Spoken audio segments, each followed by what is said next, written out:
Ladies and gentlemen, welcome to Chanel Jasmine, the best novel Chanel for romantic stories. Hai guys, selamat datang di channel Jasmine, channel terbaik untuk menyimak novel-novel romantis.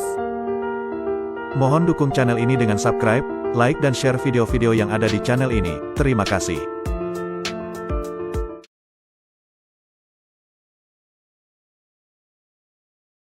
Kaisar Agung Seni Bela Diri Bab 1009.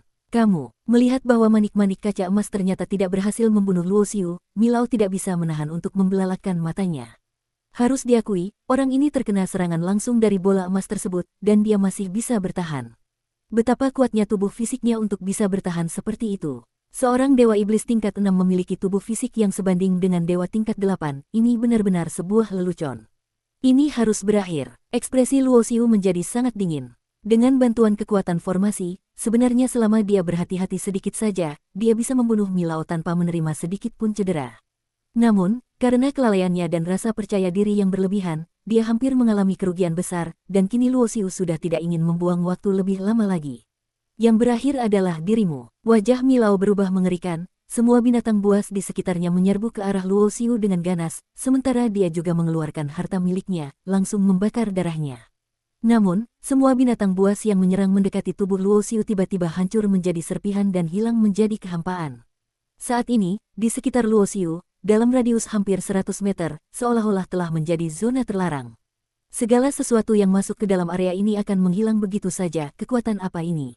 Fenomena aneh ini membuat Milao merasakan keringat dingin di punggungnya. Dia bisa memastikan bahwa ini bukanlah kekuatan dari hukum kematian, melainkan kekuatan yang tidak ia pahami dan bahkan belum pernah ia dengar sebelumnya. Harta milik Milao yang mengandalkan kekuatan darahnya meluncur keluar, namun begitu mendekat kepada Luo Xiu, kekuatan hukum yang terkandung dalam harta itu hancur dalam sekejap, seolah-olah seperti es yang dimasukkan ke dalam air panas, meleleh dengan cepat. Plak, Luo Xiu melangkah dengan ringan, dan dalam sekejap, dia sudah berada di depan Milao. Ketika Luo Xiu berdiri begitu dekat dengannya, Milao merasakan kekuatannya menghilang, bahkan dia tidak bisa merasakan kekuatan hukum dunia yang telah dia pelajari selama ini.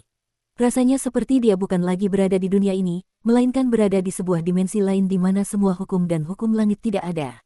Plak, Luo Xiu mengangkat tangan kanannya, dua jarinya menghujam ke dahi Milao dengan cepat. Ketika dia menarik kembali jarinya, di antara kedua jarinya terdapat sebuah inti ilahi yang berkilauan.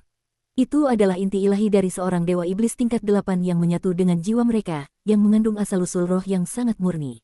Bagi kekuatan seperti ini, meskipun tubuh fisiknya hancur menjadi debu, selama intisari roh dan jiwa mereka tidak hancur, mereka bisa kembali pulih. Tiba-tiba, mata Luo Xiu berubah menjadi emas yang sangat cemerlang, dua cahaya emas seperti pedang ilahi melesat dari matanya dan menusuk ke dalam intisari jiwa Milao.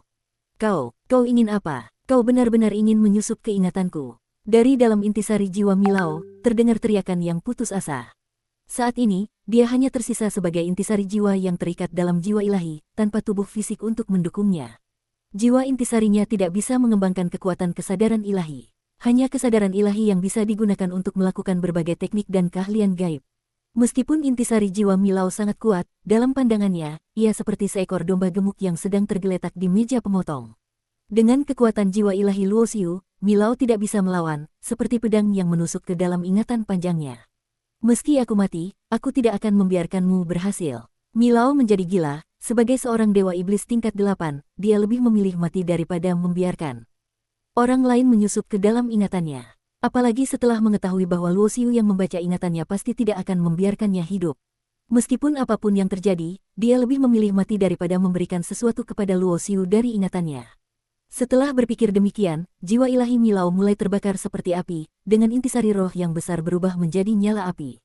Dia tidak tahu mengapa Luo Xiu ingin menyusup ke dalam ingatannya, dan dia juga tidak tahu apa tujuan Luo Xiu, tetapi yang dia tahu adalah, jika dia harus mati, dia tidak akan membiarkan Luo Xiu mendapatkan apapun darinya.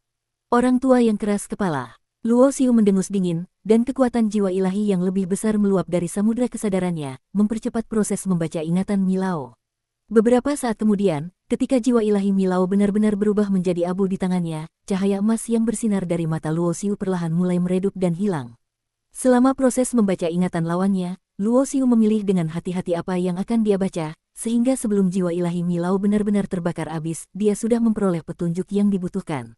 Ternyata, Tang Yong adalah satu-satunya putra dari Tang Buxiong, pemimpin dari Sekte Seribu Binatang, namun tujuan sebenarnya Tang Yong datang ke keluarga Su adalah untuk menangkap Su Suelan. Berdasarkan informasi yang diterima oleh Sekte Seribu Binatang, Su Suelan memiliki sebuah benda yang sangat kuat, yang diduga merupakan artefak tingkat 9.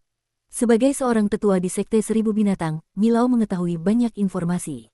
Seharusnya, setelah Su Suelan membawa lampu Dewa Langit dari Tuyuming, dia bertemu beberapa murid Sekte Seribu Binatang saat kembali ke keluarga Su dan terlibat dalam sebuah konflik. Dalam konflik itu, Su Suelan menggunakan kekuatan dari lampu Dewa Langit. Dengan demikian, semuanya sudah mulai jelas. Su Suelan mendapatkan lampu Dewa Langit dari tangan Tuyuming dan kemudian pergi. Setelah itu, Sekte Seribu Binatang mengetahui kekuatan dari lampu Dewa Langit dan putra muda mereka, Tang Yong, langsung pergi ke rumah Su untuk merebutnya. Namun, siapa yang menyangka, bukan hanya Tang Yong gagal menangkap Su Suelan dan merebut artefaknya, tetapi dia malah kehilangan nyawanya. Su Suelan pun menghilang tanpa jejak, dan Sekte Seribu Binatang mengikuti petunjuk ini untuk menemukan Tuer Yuming. Dapat dikatakan, jika bukan karena kehadiran Luo Xiu, nasib Tu Yuming akan sangat tragis. Paling tidak, dia pasti akan melalui proses pencarian jiwa untuk mendapatkan informasi tentang asal-usul lampu Dewa Langit. Lampu Dewa Langit, alis Luo Xiu berkerut sedikit, instingnya mengatakan bahwa lampu tersebut mungkin terkait dengan legenda King Tian. Menurut pengetahuannya, pada era reinkarnasi, 3000 dunia besar ini disebut sebagai dunia atas liar karena hukum langit yang tidak lengkap.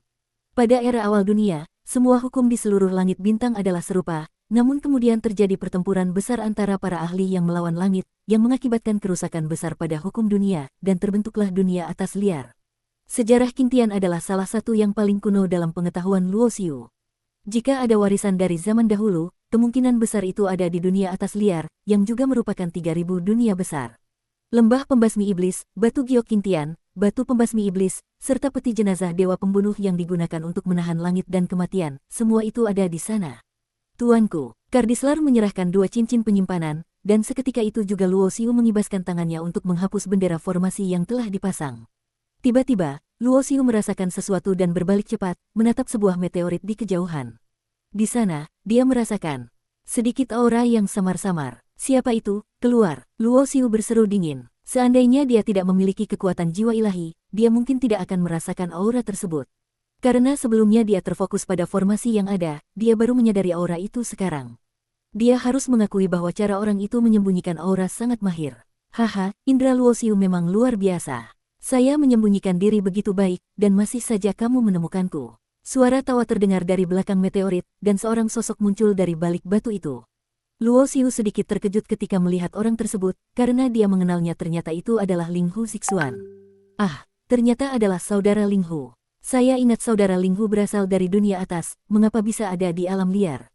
Mata Luo Xiu menyipit. Dulu, ketika mereka bersama-sama menjelajahi Istana Langit Abadi, Ling Hu Zixuan dan Qi Qi pernah merencanakan sesuatu terhadapnya, namun setelah Luo Xiu menunjukkan kekuatan dan kemampuannya, mereka segera mundur. Sudah lebih dari 100 tahun berlalu, dan Luo Xiu tidak menyangka akan bertemu dengannya di sini. Saudara Luo, kenapa harus seperti itu? Kamu bisa datang ke alam liar dari dunia atas, lalu kenapa saya tidak bisa datang ke alam liar? Ling Hu Zixuan tertawa. Saat mereka berbicara, Luo Xiu juga memerhatikan Ling Hu Zixuan.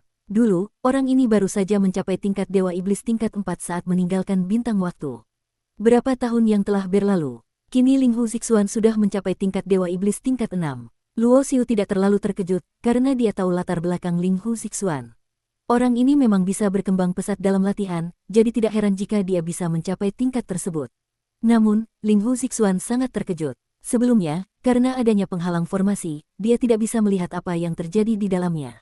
Namun, ketika formasi itu dibuka, dia melihat 2 dewa iblis tingkat 8 yang hilang begitu saja. Dengan mudah dia bisa menebak bahwa kedua dewa iblis itu pasti telah dibunuh oleh Luo Xiu. Luar biasa, orang ini bisa membunuh Dewa Iblis tingkat 8 meskipun dia hanya berada di tingkat Dewa Iblis tingkat 6. Padahal dulu, kemampuan Luo Xiu jauh di bawahnya. Namun setelah 100 tahun, dia sendiri telah mencapai tingkat Dewa Iblis tingkat 6, dan Luo Xiu juga sudah mencapai tingkat yang sama. Hal ini membuat Ling Hu Zixuan semakin waspada terhadap Luo Xiu. Setelah dia muncul, bahkan dia tidak berani mendekat terlalu dekat dengan Luo Xiu. Kenapa Qi Qi tidak ikut? Luo Xiu, yang menyadari sikap hati-hati Ling Hu Zixuan, tetap tenang. Meskipun dia tahu Ling Hu Zixuan memiliki tungku emas Huang Tian, Luo Xiu yakin dia bisa mengalahkan Ling Hu Zixuan dengan mudah saat ini. Hanya saja, dia tidak berniat melakukannya. Masa lalunya dengan leluhur Ling Hu Zixuan membuat mereka bukan musuh, melainkan memiliki sedikit hubungan yang rumit. Kiki ada urusan dan tidak ikut. Saya hanya kebetulan lewat sini, tidak menyangka akan bertemu dengan saudara Luo. Tapi, bicara soal itu, saya rasa kita punya nasib baik.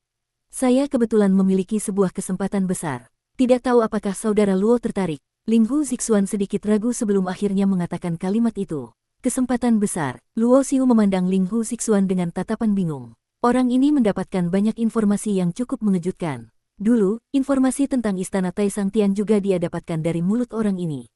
Luo Xiu tidak merasa bahwa Ling Hu Zixuan akan berbohong kepadanya, karena bagaimanapun, tidak ada alasan bagi Ling Hu Zixuan untuk berbuat demikian. Bersambung.